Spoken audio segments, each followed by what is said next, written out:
Hello and welcome to the Kamala Show. We bring you interviews and conversations with technologists, entrepreneurs, filmmakers, and other news from in and around the San Francisco Bay Area. My guest today is Mara M. Burr. We have to say M because she said that's how she spells her name. Mara is from Washington, D.C. She's actually the Senior Vice President for India and South Asia at the Albright Stonebridge Group in Washington, D.C. She has 18 years of experience in international trade and investment.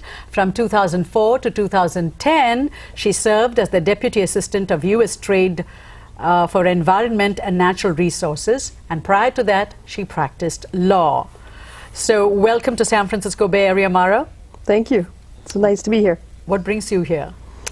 I'm here actually to work on a couple of India events. Yesterday I had the great pleasure to be at the Bay Area Council with Assistant Secretary Nisha Biswal, who's the Assistant Secretary of State for South and Central Asia. And we presented views on India to discuss with the membership of the Bay Area Council how they might get more involved in India and perhaps have a stronger relationship with India. Historically, the Bay Area Council's focused much more on China.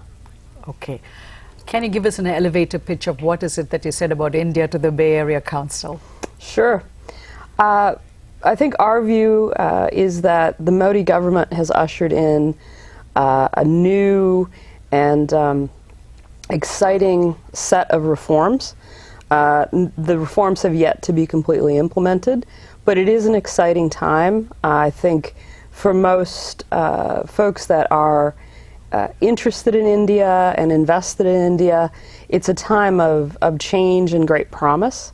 And so it's a time for businesses to really look at India and to be cautious and to do their due diligence, but a time to really think about, should we be in India? How can we be in India? How can we expand in India? And importantly, how can U.S. companies in particular be supportive of the Modi programs that are not only pro-business, but also pro-Indian growth? Make in India, Clean India, Digital India, the Smart Cities program. How can they be partners not only to do well in business, but to help with the development of the country?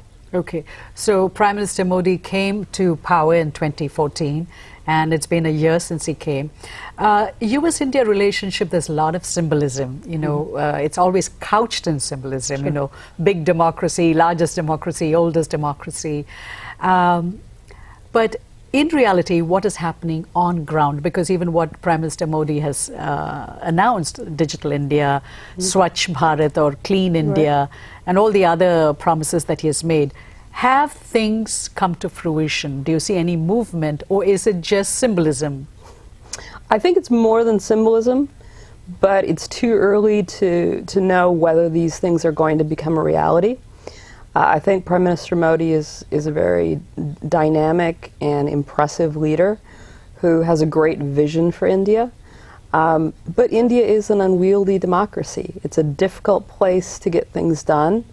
If you know anything about India, the constitution is such that there are powers of the central government, powers of the state government, and then shared powers.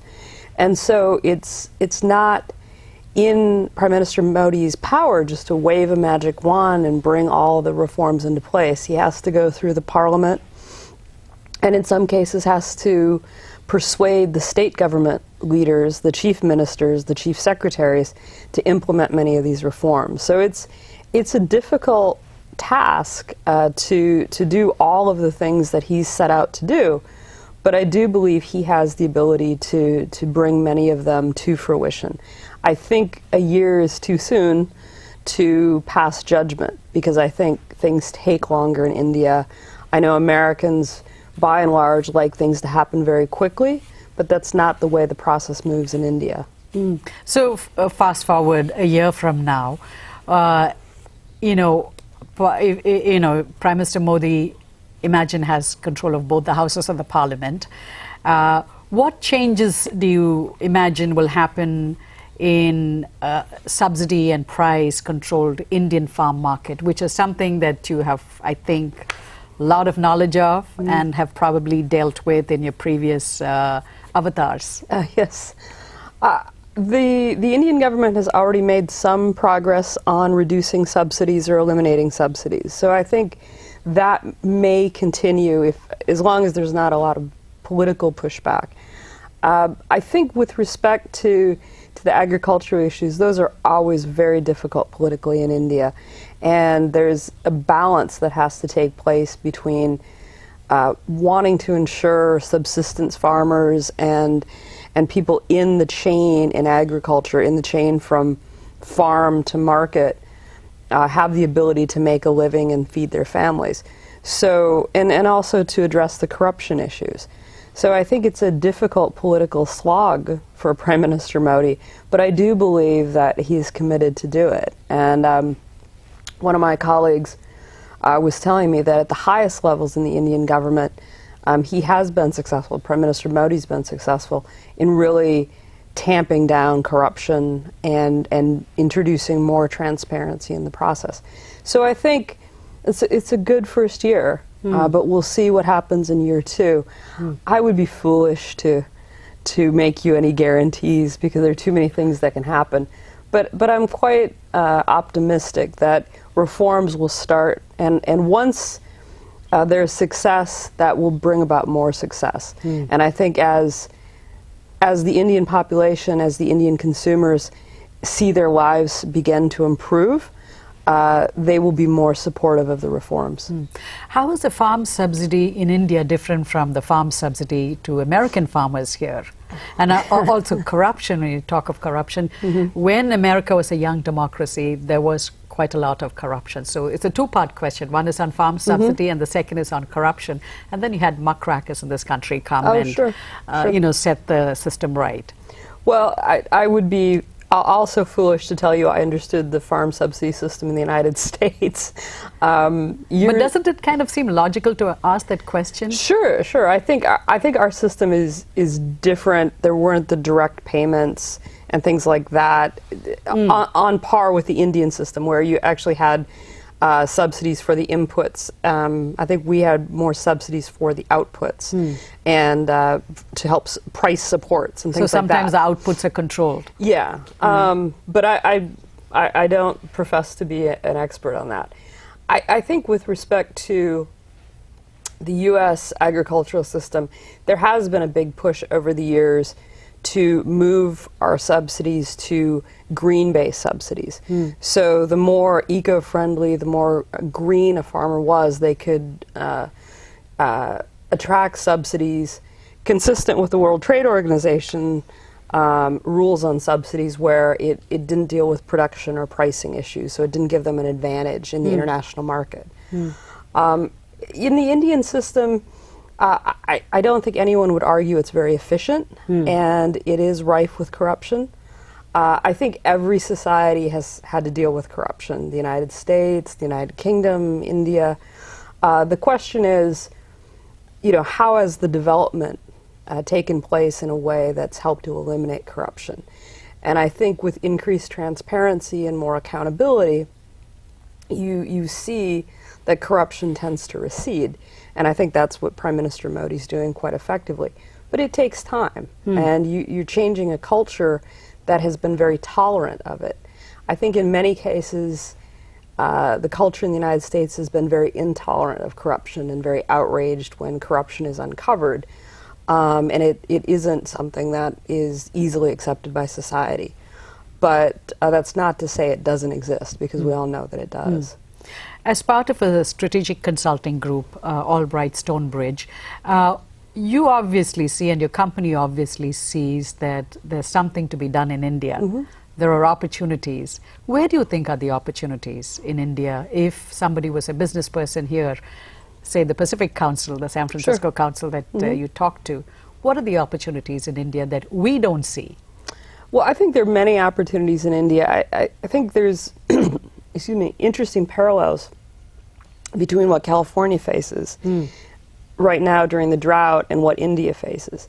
And clearly India has a water shortage. All of South Asia has water issues, and in fact, There's a lot of tension over who has rights to waterways and drinking water. So I think reduction of waste in the usage of water and the ability to recycle water, to have treatment plants. Right now there's a great opportunity with the Swachh Bharat Clean India program of introducing water facilities, sanitation. So the and basic. cleaning absolutely. And what's great about California and India is the innovation and the technology companies. It's palpable here in Silicon Valley, where everyone's trying to fix a problem. Everyone's trying to think of new ways to fix a problem. And I think that innovation culture, married with the needs in India, would be a great place. Technology is always very important, energy supply, and then certainly manufacturing. India has an incredible labor base, and the Make in India program is encouraging companies to make in India. But what about the labor laws? The labor laws are difficult. You're absolutely right. So And what is India doing, to meet the demands of American government or American companies? Well, I think the push to reform the labor laws is going forward, but that's at the state level, and states are adopting labor reforms, and I think the states will begin, how should I put it, perhaps a competitive liberalization, where some states will be far better to do business in than others. We have the same system in the United States where we rank ease of doing business within certain states. I think you'll see that in India, as Prime Minister Modi wants to move up the World Bank listing of ease of doing business in the country. I think the promotion will be, let's see what states are willing to really make reforms and attract business so that they can create jobs. So I think that will go forward. Why South Asia? Why did you choose South Asia as your focus area? I had worked primarily in Latin America and the Middle East in my position when I was working on environmental issues. And I really didn't have much experience with South Asia. But I think with the war in Afghanistan, the rise of the Taliban, the historic tensions between India and Pakistan, and just the incredible history of the place was very attractive to me. And I thought, if you really want a challenge, if you really want to push your boundaries as a professional, what better place to try to try and fix things than South Asia? Which has all the religions of the world. Exactly. The English is spoken in different variations. There are so many languages, and there are so many different customs. How do you navigate that space? Culturally speaking, how do you navigate? Because each country is different. Each state is different. Absolutely. So my guiding principle is just to be myself and to be extremely polite. I grew up in the Midwest where being polite is second nature. Absolutely. And so I think if you are respectful and polite, that will get you through in every culture. Because if you treat people with respect and kindness and you expect to be treated the same way, there's not really cultural divide. Do women negotiate differently? I think women are tougher negotiators. Oh. I think women are much more determined. They really have a sense of mission, and I would much rather negotiate against a man than a woman, because I think women are much tougher. Really? Oh, absolutely. So does this fly against the stereotype notion we have of women not knowing what to ask? Or does that come to personal life and when they're in a work environment? Do you know what I'm saying? Is it different when they are negotiating with countries or different people as opposed to negotiating for themselves? So, I think that may be the case. What I've found is that, especially my colleagues who I worked with in the U.S. government, they were so determined to do what was best for the country, and they took very seriously the fact that they were representing the United States, that was their singular most important mission.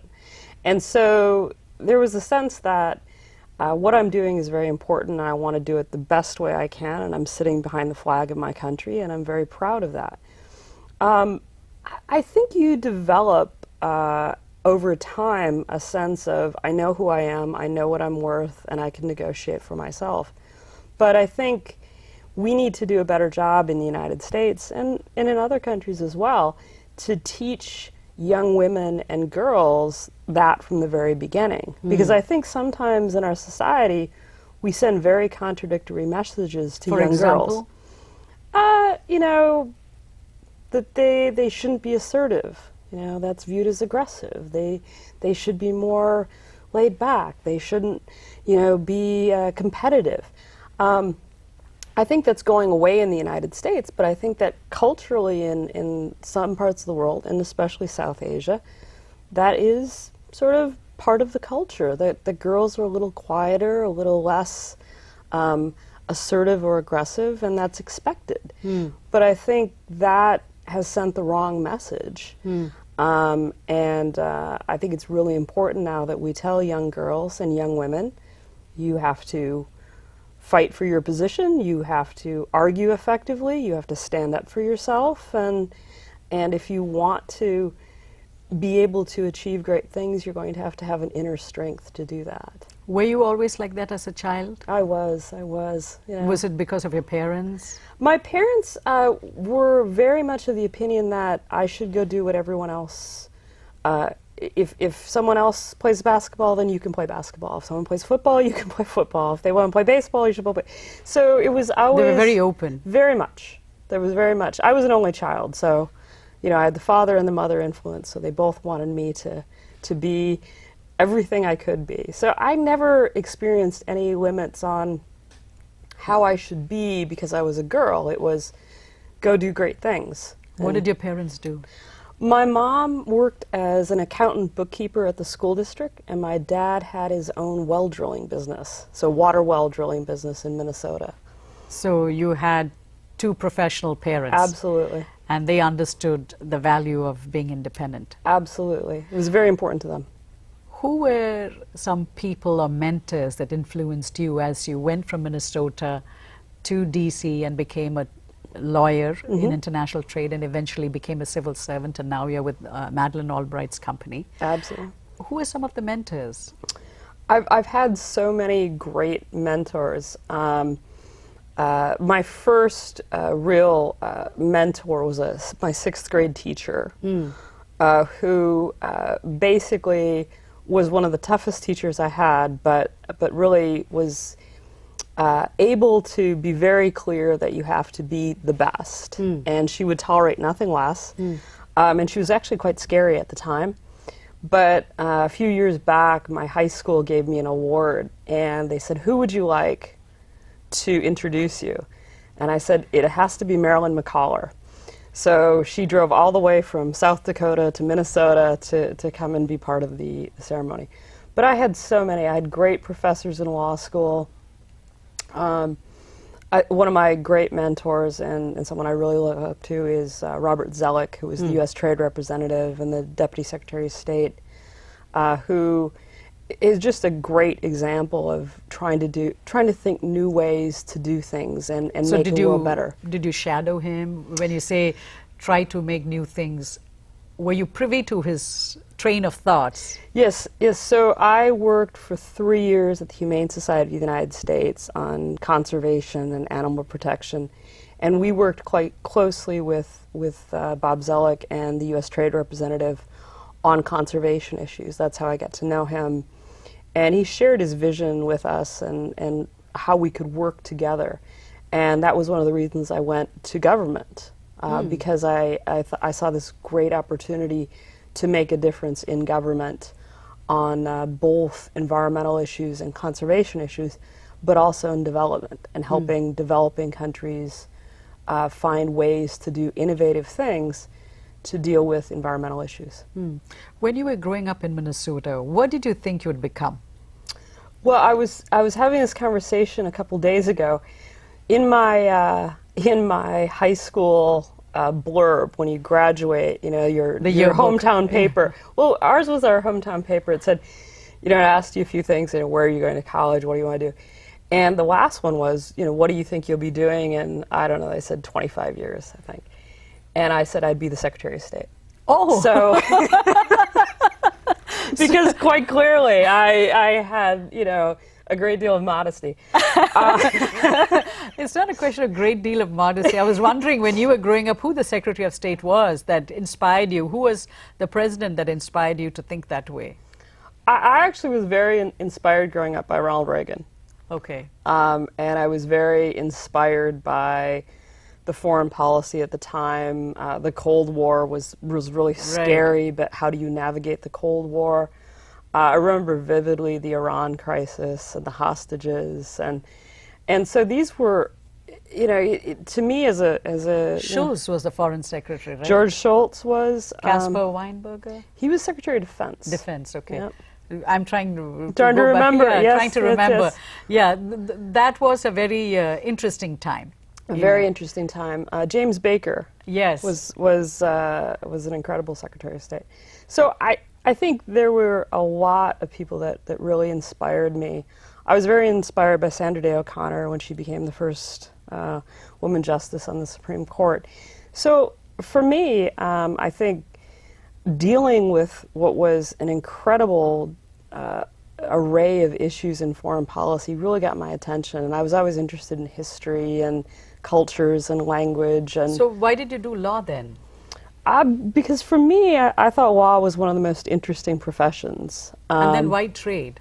From law you went to trade. See, Yeah. I'm just trying to find out, if you wanted to become the Secretary of State, you did the law thing, but then you went to trade and environment Exactly. in South Asia. So it's I wanted to cover all the bases. I went into law because I really felt law was a place that I could make a contribution, and I thought being a lawyer was very very much something that helped you think and helped you think critically and gave you a better perspective on how to argue your point of view and really understand the building blocks of society, of many things. And Where were you during the Anita Hill controversy? let's see, I'm trying to remember. It would have been 88, 89? Something. Yeah, so I was just coming out of high school, just going to college. Did that prompt you to go to college, to law school? I'm just Not wondering. really. No? No, not really. Okay, because that was a long, drawn-out affair. That was a long drawn out affair. No, I think Sandra Day O'Connor did inspire me, but I just thought law was a great profession. In fact, when I was very young, I had grand ambitions to do about 100 things, and we had a family friend who was actually a Catholic priest, although we were Methodist. But he took a great But interest. you went to a Catholic, you went to a Jesuit school. I did. If you look at my resume, you're like, she must be Catholic. I'm really not. But this priest was good friends with my father, and he would come out and he would talk to me, and he would check my report card and tell me if I was doing well or not. And so one day we were having a long-ranging conversation. I'm all about 8 years old, mind you. And he says, Mara, what do you want to do? And so I came up with like 100 different things. And he said, no. He said, no. You can be a doctor or you can be a lawyer. You can decide that, but that's your choice. And I said, really, Father? I said, well, I guess between the two I'll be a lawyer because blood kind of scares me. He said, okay, well, then it's sealed, it's done. And from that point on, I felt I'd made a commitment. Wow. So I didn't feel I could break that. This is amazing. So you were one of those kids who actually made a commitment and stuck to it. Well, I made a promise to a priest. I mean, you have to be respectful of that. Catholic priest, a Methodist who made a promise to a Catholic priest and then ended up in a Jesuit law school. It kind of sounds like the beginning of a joke, doesn't it? So how happy are you with what you have done? I have been able to do things that are interesting, and to me, I feel I've made a difference, and I'm thrilled with that. I feel I'm incredibly lucky to be able to do what I've done, and to visit as many countries as I have. How many? It must be about 40. So does your passport change like every 3 months? Or 4 months? Yes. When I had the diplomatic passport, we had to get a new one every 3 years, which turned out to be every 2.5. So I have a collection of them. But absolutely, and I was able to go all across Central Asia and see the changes from the Soviet period to independence to how they are now. Throughout South Asia, throughout Latin America, and so for me, I've been able to go places that other people will likely never go, and that includes Afghanistan and Pakistan and places that perhaps people don't particularly want to go, but I'm thrilled I've been able to do that. Where do you see yourself 5 years from now? That's always a good question, and one because you want to become a Secretary of State. Probably not in 5 years. No, I see myself continuing to do what I'm doing now. I think if I have the opportunity to continue to make a difference in something else, I would always be open to that. I love the Albright Stonebridge Group because it's such a great configuration of former government officials and people who've done really great things in their career, trying to do good in the world through business, through commercial diplomacy instead of just straight-on diplomacy, which is a pretty impressive and interesting thing to be able to do. So for me, I really like what I'm doing, and it's very interesting. It's pretty close to what I was doing in the government, but just from a different perch now. And you've taken over the job that our current ambassador to India had at Albright Stonebridge. Correct. So Rich Verma was the person who introduced me to Albright Stonebridge. And then I don't take it personally that he immediately left. So we only crossed over about a month. But I'm thrilled for Rich. I think he's really come into his own as the ambassador to India. Just a wonderful person and just an incredible diplomat. And I think he's done great things to improve the relationship between India and the United States. So I really... It was a great choice. For me personally, I'd love to have had more time with him, but I accept sacrifices for my country. Last question, a quick one. Sure. Bollywood films. Yes. You've seen them? I have. I was also, about 2 years ago, we had a tour of Reliance Studios in Mumbai, and had a chance to see the trailers from all the new films coming out. And one of the films coming out was called Rockstar. I don't know if you've seen that one. Yes, I haven't seen it, but I know. And it had this great soundtrack. So I bought the soundtrack to it, not knowing any Hindi. But I do have the soundtrack It's supposed to be Rockstar. inspired by the Doors guy. Really? Yes, the Doors singer. What's his name? His name escapes my mind. You know who I'm talking about. I probably do. I just... Yeah, the lead singer for Doors who was at California, Los Angeles, and then...